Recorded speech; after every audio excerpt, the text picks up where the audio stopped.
ଟୁକୁନି କଣ ହେଲା? କୁଆଡେ ଯାଇଥିଲ କୁଆଡେ? मला ପଞ୍ଚୁକଟା ମୁଁ ମନ୍ଦିର ଯାଇଥିଲି। କୁଆଡେ ଯାଇଥିଲି?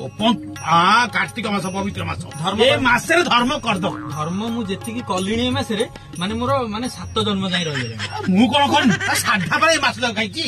ଆଉ କଣ ଛାଡ ଖାଇ କୋଉଦିନ ପଡୁଛି? ଛାଡ ଖାଇ? ହଁ ଛାଡ ଖାଇବା ଶନିବାର କି ରବିବାର ପଡିବ। ରବିବାର ପଡୁଛି। ହଁ ମଟନ ତମେ ଜାଣିପାରୁନ ମତେ ଡକ୍ଟର କହିଛନ୍ତି ମୋର ଫ୍ୟାଟି ଲିଭର ବାହାରିଛି। ଚିକେନ କରିବା କଙ୍କଡା କରିବା ଚିଙ୍ଗୁଡି କରିବା ଅଣ୍ଡା କରିଦବା। ଆଉ ଚୁନା ମାଛ ତମ ଫେଭରାଇଟ ସେଟା କେମିତି ନ କରିବା? ଚୁନା ମାଛରେ ଯୋଉ ଟିକେ ସୋରିଷ ମସଲା ଦେଇ କଟକଟ କରି ଭାଜିଦେବି ଖାଇବ ଯାହା ଲାଗିବ। ଚିକେନ ଯଦି ଲେଗ ପିସ୍ ନେଇ ଆସିବ ଖାଲି ସେତିକି ନେଇ ଆସିବ ମୁଁ ଘୋଷାରି ପକେଇବି ମାନେ ଯାହା ଲାଗିଲାଣି ପାଟି। ସବୁ ହବ ମଟନ।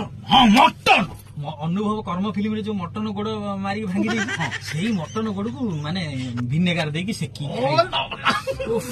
ଆଚ୍ଛା